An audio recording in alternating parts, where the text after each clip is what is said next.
Ask anyone on the street what an export is, and most people will probably give you a good answer. But if you ask them to define re-export, things might get a bit more confusing. So what is a re-export, and why should you care? I'm Kari Crane, editor of Shipping Solutions' International Trade blog. In today's video, I'll dive into what re-exporting means, why it's important for exporters, and how it affects your business.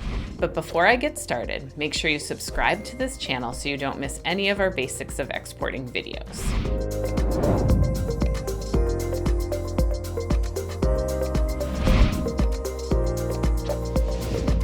Let's start with the basics.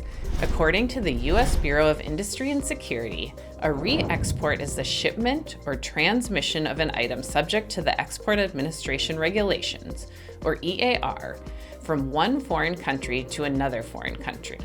In simple terms, it's when you take something of U.S. origin and move it from one country to another. But it's not just about physical goods. Re-exports can also apply to the release of technology or software to a foreign national in another country. So if your item needed an export license from the US to country A, it will still need a license to be re-exported to country B. Here are some important facts you need to know about re-exports. Your re-export is subject to the EAR if it's of US origin, wherever it's located, unless it's controlled by another US agency or is publicly available technology, except for encryption. So if you're dealing with US origin parts or components, this applies to you.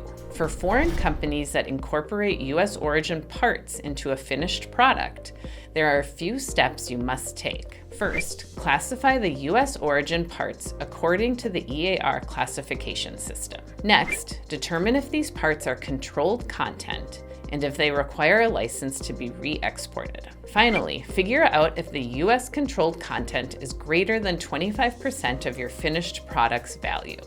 This is where the de minimis rule comes into play. The de minimis rule is key for determining if your product is subject to US export regulations.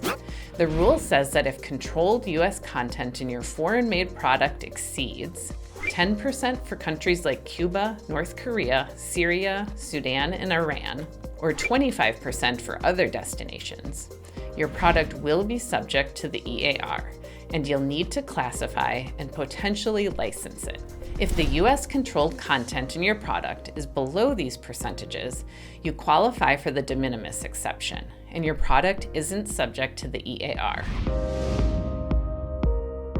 If the US content in your product exceeds the threshold, follow these steps. Classify your product, determine its Export Control Classification Number, or ECCN, see if there's a license exception, and, if necessary, obtain authorization before re-exporting. Tools like Shipping Solutions product classification software can help simplify this process by finding the correct ECCN for your product, ensuring compliance, and streamlining your export process.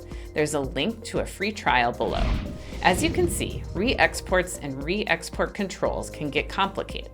While this video gives you a solid overview, there's a lot more to know. I'll share several links if you want to learn more, including our free guide, How to Determine If You Need an Export License. You'll also want to be sure you're subscribed to this channel and to our International Trade blog Passages, where we've written dozens of articles on this topic.